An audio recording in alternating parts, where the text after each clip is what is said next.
বন্ধুরা, এসে গেছি ইতিহাস বিদ্যার্থী টিউটোরিয়াল চ্যানেলে। আজ আমি ব্রিটিশ শাসনকালে যে মধ্যবিত্ত শ্রেণীর উদ্ভব হয়েছিল সেই উদ্ভবের প্রেক্ষাপট অর্থাৎ উদ্ভবের কারণ এবং এই মধ্যবিত্ত শ্রেণী কারা তা নিয়ে আলোচনা করব। তাহলে চলো এখন আলোচনাটা শুরু করি। ব্রিটিশ শাসনকালে ভারতে মধ্যবিত্ত শ্রেণীর উদ্ভব ঘটে। সংস্কারের বাধা দূরে ঠেলে দিয়ে তারাই সর্বপ্রথম পাশ্চাত্য শিক্ষা গ্রহণে অগ্রণী হয়। পরবর্তীকালে তাদের মাধ্যমেই ভারতে সামাজিক ও ধর্মীয় ক্ষেত্রে সংস্কার প্রক্রিয়া শুরু হয়েছিল। রাজা রামমোহন রায়, ঈশ্বরচন্দ্র বিদ্যাসাগর, ইয়ং বেঙ্গল গোষ্ঠী এবং অন্যান্য বাংলার বাইরে নারায়ণ গুরু, বিশ্বালিঙ্গম, স্যার সৈয়দ আহমদ খান এবং অন্যান্য সমাজ সংস্কারকগণ সমাজ সংস্কারের কাজে গুরুত্বপূর্ণ কৃতিত্বের স্বাক্ষর রাখেন। এই মধ্যবিত্ত শ্রেণী বলতে আমরা বুঝি সমাজে উচ্চবিত্ত শ্রেণী এবং কায়িক শ্রমজীবী শ্রেণীর মানুষেরা মধ্যবর্তী স্তরে যে সামাজিক গোষ্ঠী অবস্থান করত বা সামাজিক গোষ্ঠীতে অবস্থান করত তারা সাধারণভাবে মধ্যবিত্ত শ্রেণী নামে পরিচিত ছিল। ভারতে ব্রিটিশ শাসনকালে মধ্যবিত্ত শ্রেণীর ব্যাপক উত্থান ও প্রভাব লক্ষ্য করা যায়। এই মধ্যবিত্ত শ্রেণী উদ্ভবের ভিত্তিতে শ্রেণীবিভাগ ছিল তাদের। তারা কারা? ঔপনিবেশিক শাসনাধীন ভারতে বিভিন্ন ধারা থেকে মধ্যবিত্ত শ্রেণীর উদ্ভব ঘটেছিল। বিবি মিশ্র উদ্ভবের ভিত্তিতে ভারতে মধ্যবিত্ত শ্রেণীকে তিনটি ভাগে বিভক্ত করেছেন। এক, ভূমিজ মধ্যবিত্ত শ্রেণী, দুই, শিল্পজ মধ্যবিত্ত শ্রেণী এবং তিন, শিক্ষিত মধ্যবিত্ত শ্রেণী। দুই, মধ্যবিত্তদের অগ্রদূত। ভারতে মধ্যবিত্ত শ্রেণীর অগ্রভাগে ছিল বাংলার মধ্যবিত্ত শ্রেণী। এরাই ছিল ব্রিটিশ ভারতে চিন্তন চেতনা, সাংস্কৃতিক অগ্রগতি, জাতীয়তাবাদী আন্দোলন প্রভৃতির অগ্রদূত। প্রসঙ্গত উল্লেখ্য যে 1829 খ্রিস্টাব্দে বঙ্গদূত পত্রিকায় সর্বপ্রথম বাঙালি মধ্যবিত্তদের কথা বলা হয়। এই পত্রিকায় বাংলায় মধ্যবিত্তদের উত্থানের পিছনে 4টি কারণের উল্লেখ করা হয়েছে। সেগুলি হলো: 1, ভূমির মালিকদের ক্ষেত্রে জমির মূল্য বৃদ্ধি, 2, অবাধ বাণিজ্য প্রসার, 3, এদেশে ইউরোপীয়দের আগমন, 4, মুদ্রা নির্ভর অর্থনীতির প্রসারের ফলে বাংলায় ধনসম্পদ বৃদ্ধি, আর 3 হচ্ছে বাংলায় বিভিন্ন মধ্যবিত্ত। বিনয় ঘোষ বাংলার মধ্যবিত্ত বলতে যাদের উল্লেখ করেছেন তারা হলেন: 1, ইংরেজদের অধীনে চাকরি গ্রহণকারী দেওয়ান, বেনিয়ান, মুন্সি, খাজাঞ্চি, সরকার প্রমুখ। 2, বাংলার শেঠ, বসাক, মল্লিক, লাহা, দত্ত, বিশ্বাস প্রভৃতি বণিক সম্প্রদায়। 3, বিভিন্ন ঠিকাদার প্রভৃতি। বাংলার মধ্যবিত্তদের অনেকেই আবার চাকরি ও ব্যবসা একসঙ্গে করতেন। এই মধ্যবিত্ত শ্রেণীর উদ্ভবের প্রেক্ষাপট বা উদ্ভবের পিছনে কারণগুলি কী ছিল? ব্রিটিশ শাসনাধীন ভারতে মধ্যবিত্ত শ্রেণীর উত্থানে সর্বাধিক গুরুত্বপূর্ণ ভূমিকা নিয়েছিল ব্রিটিশ প্রশাসনিক ব্যবস্থা।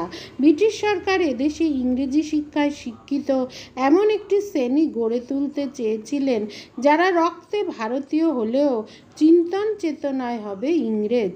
এরা ভারতে ব্রিটিশ শাসনের সহযোগী হিসাবে কাজ করবে।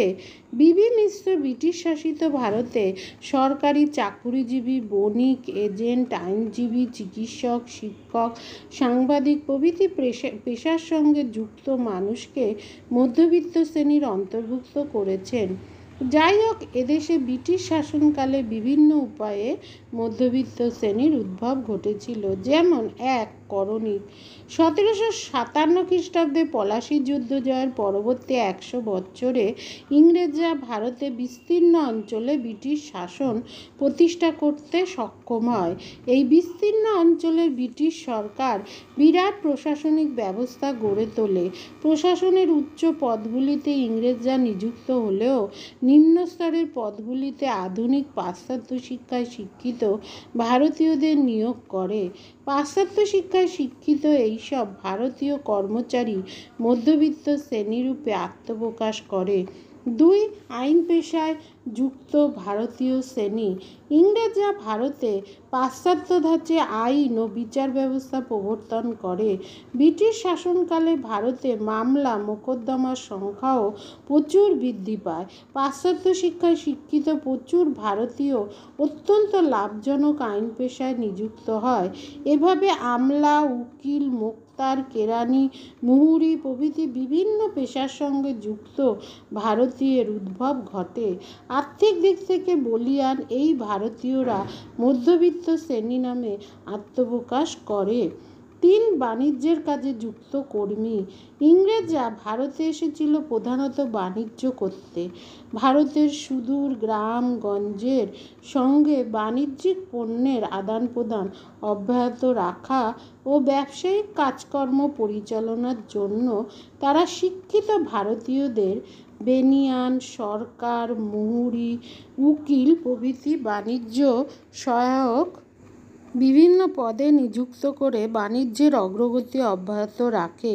বাণিজ্যের কাজে নিযুক্ত এই সব ভারতীয়রা মধ্যবিত্ত শ্রেণী হিসাবে আত্মপ্রকাশ করে। 4. সামরিক বিভাগের কর্মী। ভারতের সাম্রাজ্যের সম্প্রসারণের প্রয়োজনে ব্রিটিশ সরকার এদেশে বিশাল সামরিক বাহিনী গড়ে তুলেছিল। তারা সামরিক বিভাগের নিম্ন পদগুলিতে প্রচুর ভারতীয় নিযুক্ত করে। সরকারি বেতনভোগ এই সকল সামরিক কর্মীরা মধ্যবিত্ত শ্রেণী হিসাবে উঠে আসে।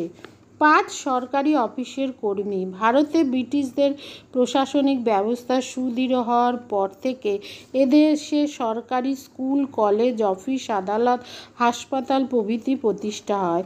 এই সব প্রতিষ্ঠানের বিভিন্ন পদে ইংরেজি শিক্ষায় শিক্ষিত প্রচুর ভারতীয় নিযুক্ত হয়। এরাও মধ্যবিত্ত শ্রেণীর অন্যতম অংশ ছিল। 6. শিল্পের সঙ্গে যুক্ত ভারতীয় শ্রেণী। ইংরেজরা ভারতের শিল্পক্ষেত্রে প্রচুর অর্থ বিনিয়োগ করে। তাদের উদ্যোগে লোহা, কয়লা, ইঞ্জিনিয়ারিং, পাট, কাগজ, চা, কফি প্রভৃতি শিল্পের বিকাশ ঘটে। এই সব কারখানার কাজ পরিচালনার জন্য পাশ্চাত্য শিক্ষায় শিক্ষিত ভারতীয়রা যোগদান করে। এরা মধ্যবিত্ত শ্রেণী হিসাবে উঠে আসে। 7. করভোগী ভূস্বামী শ্রেণী। ঔপনিবেশিক আমলে যে সকল করভোগী জমিদার বা ভূস্বামী পাশ্চাত্য শিক্ষা গ্রহণেও এগিয়ে এসেছিলেন তারা ঔপনিবেশিক ভারতের মধ্যবিত্ত শ্রেণীর অন্তর্ভুক্ত ছিল। 8. মধ্যস্বত্বভোগী শ্রেণী। ব্রিটিশ সরকার ভারতে চিরস্থায়ী রায়তওয়ারি, মহলওয়ারি প্রভৃতি ভূমি বন্দোবস্ত চালু করলে এসব বন্দোবস্ত পরিচালনার জন্য বিভিন্ন মধ্যস্বত্বভোগীর আত্মপ্রকাশ ঘটে। এরাও মধ্যবিত্ত শ্রেণীর অন্তর্ভুক্ত ছিল। বিভিন্ন দেশীয় মহাজন শ্রেণীর মানুষও মধ্যবিত্ত শ্রেণী হিসাবে আত্মপ্রকাশ করে। এবং এছাড়া সংবাদপত্রের কর্মচারীগণ ভারতের বিভিন্ন পাশ্চাত্য শিক্ষার প্রবর্তনে ইংরেজি ভাষা ও দেশীয় ভাষায় সংবাদপত্র প্রকাশিত হয়। সংবাদপত্রগুলির সম্পাদক ও কর্মচারীগণও সমাজে মধ্যবিত্ত শ্রেণী হিসাবে উঠে আসে। এইভাবে ব্রিটিশ শাসনকালে ভারতে যে মধ্যবিত্ত শ্রেণীর আবির্ভাব হয়েছিল তাদের ঐকান্তিক প্রচেষ্টায় দেশের সামাজিক, অর্থনৈতিক, রাজনৈতিক ক্ষেত্রে এক অভাবনীয় পরিবর্তন ঘটেছিল, অর্থাৎ নবজাগরণের সূচনা হয়েছিল। আবার এই নবজাগরণের অগ্রদূত মধ্যবিত্ত শ্রেণী ব্রিটিশ পরাধীনতার নাগপাশ থেকে ভারতকে মুক্ত করতে অগ্রণী ভূমিকা পালন করেছিল। তাই জাতীয়তা আন্দোলনের নেতৃত্বদানকারী মধ্যবিত্ত শ্রেণীকে ঐতিহাসিক Bipinchandra backbone of the Indian national movement বলে অভিহিত করেছেন। আজ আসি, দেখা হচ্ছে পরবর্তী ভিডিওতে। চ্যানেলটা অবশ্যই সাবস্ক্রাইব করো, ভালো লাগলে লাইক, শেয়ার, কমেন্ট করো।